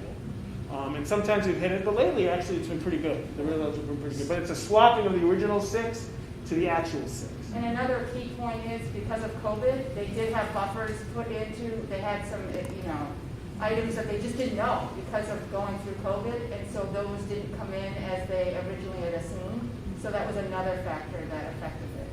So I'm a little confused still, but I'm gonna try to do a real quick example. So let's say my budget's 15,000, the GMR is 2,000, it ends up being 1,500. What happens with the $500? So it's still in the budget. Yeah. It's still there, and when we have a plan change, that gets spent. But if at the end of the year, if there's more in health insurance, then it goes in unreserved fund balance. Okay, so that $500 would go in the unreserved fund balance. Okay, that's what. Okay. But to Rob, to answer your question, the rate is about utilization. The percent of management fees to health trust is incredible low. So it really is. And this is what I learned I think we were on the same committee, that health insurance is about utilization. And try to do it. That's why the site of service reduces the cost, because we have special arrangements. So, but it is utilization. Do things like not making sure, but encouraging people to use the smart shopper function yes. and all of that really helps us. So that's something that we could continue to reinforce with everybody on staff, that this means budgeting wise we save money here so we have more money for other things down the road. And that's the wellness committee. Oh, man. Wellness code.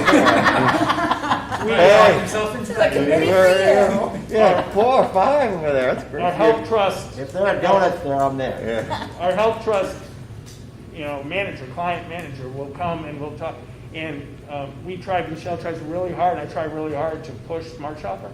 That's one of the age-old questions, right? If we had a full-time HR person, could we pay for it because they could do all the wellness and they could do all the Smart Shopper? That's like what we at our very best, that's what we try to figure this out, because no one wants to leave any money on the table. It's that, and we really don't. And we do, though. We don't have 100% utilization of Smart Shopper. We're better. But, it's like what you did when we changed the plan from HMO to SEDS, we took the money out of the plan. Smart Shoppers take the money out of the plan as opposed to the tax. I'm not sure if this is non-public or not, but since we have a new teacher's contract, we 3% for new hires. Do we have an idea how much amount that has been since? You know what I'm saying? Since 3%. Yeah.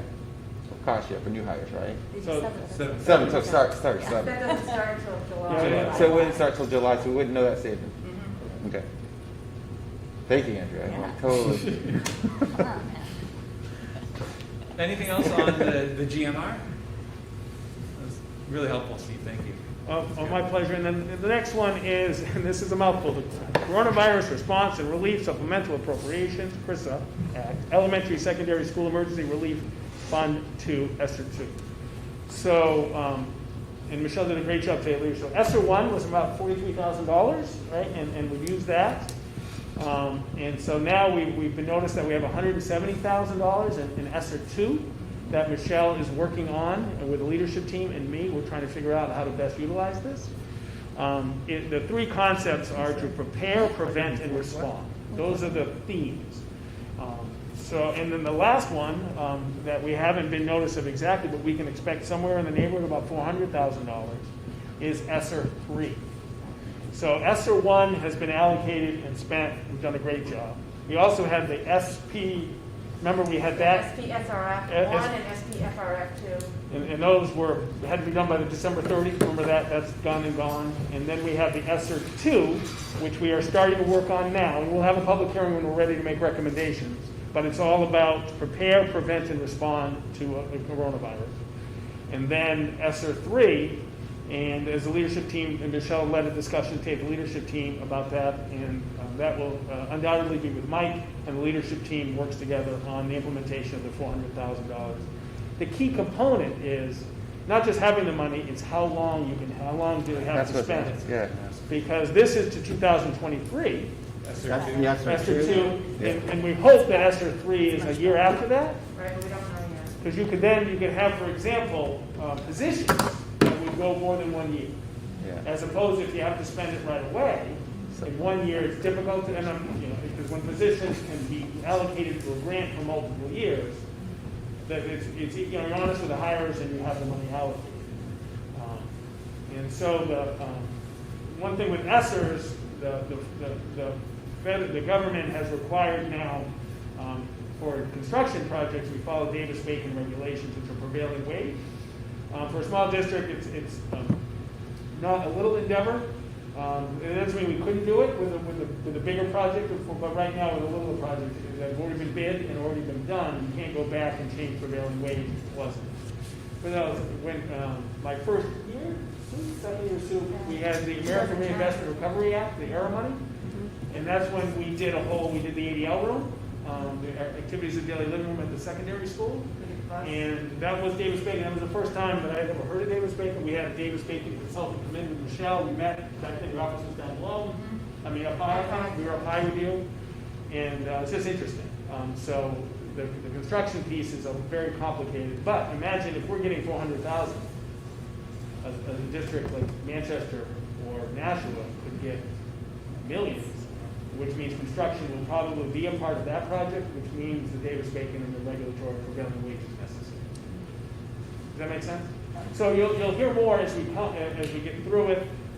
We will have a public hearing, or the district will have a public hearing about expending these funds, and the leadership team is working on it, including some curriculum and gap support, right? Social work and dealing with the transition of families, reducing class size, maybe, with teachers, so a whole bunch of stuff. And for a construction piece, just talking about the SAU office and doing a ventilation project there, because there really isn't a systemic ventilation project in that working environment. Those are all just ideas. We'll have more as things come, but it's prepare, prevent, and respond. When do you expect the announcement on SF3? I'm curious. No idea, No. we just heard about it Monday. Oh, okay. Yeah, so they're just trying to dig through it. If it gives you any idea, we heard about ESER 2, and I think it took 2 months before we actually had an amount and more information. I'm hoping to be less, but yeah. So my hope would be before June that we hear more. But it was kind of out of the blue. We heard that we're going to get more money, but then it was just kind of out of the blue of just take your amount times it by 2.33, and that's an estimate. But I think ESER 2 will have a public hearing, probably with me still around. Right. And That's then what the ESER 3 will probably be with that. Does that make sense? It's possible, let's say we get the money in June, we do have a building project, use some of those people to implement anything per se.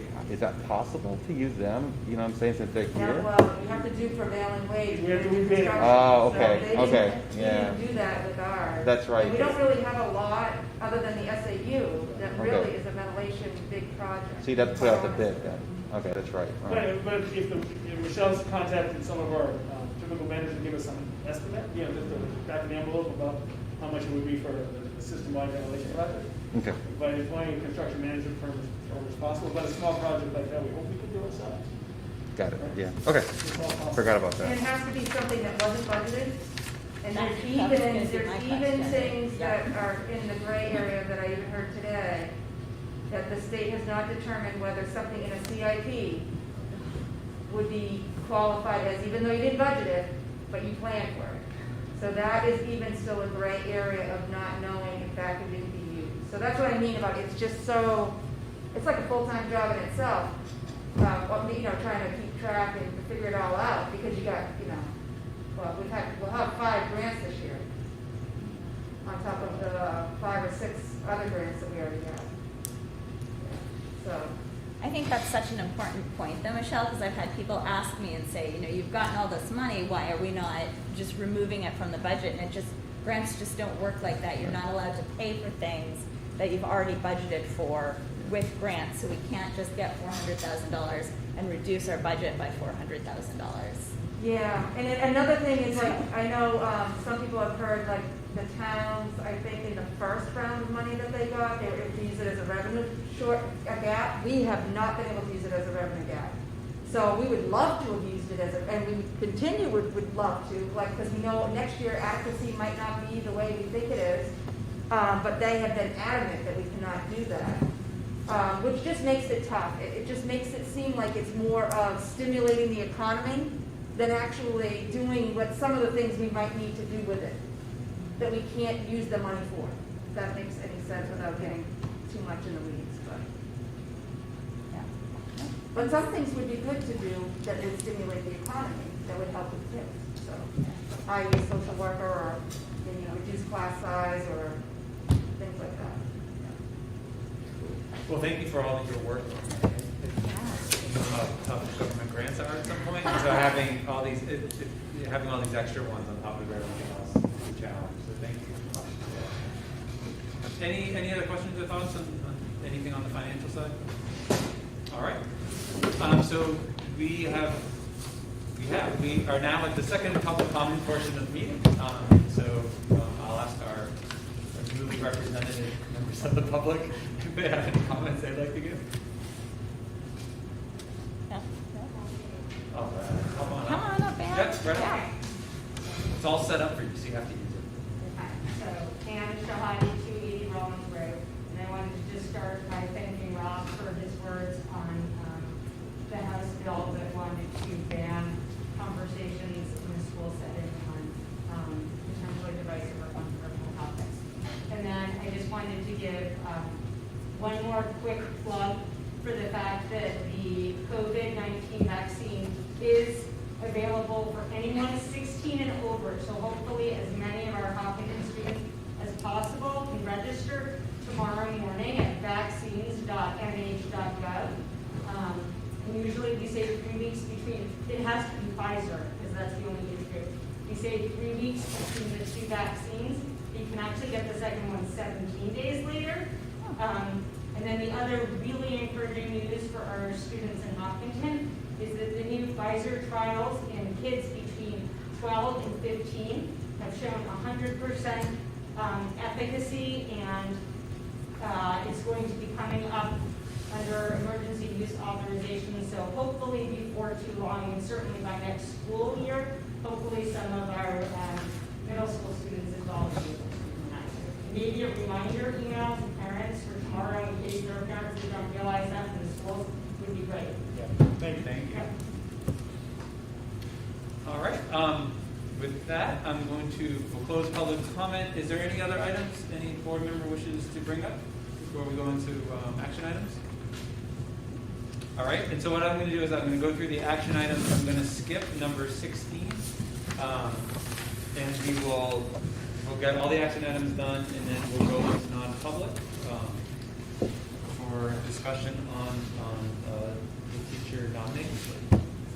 So with that, I would ask if there is a motion for the Hockington School Board to appoint Jim O'Brien and Andrea Folsom as signers of the manifest, with remaining board members serving in substitute capacity. So moved. Second. Any discussion? No. All right, all those in favor? Aye. Anybody opposed? Ayes have it. Quicker with a roll call. It is quick, I'm noticing that as well.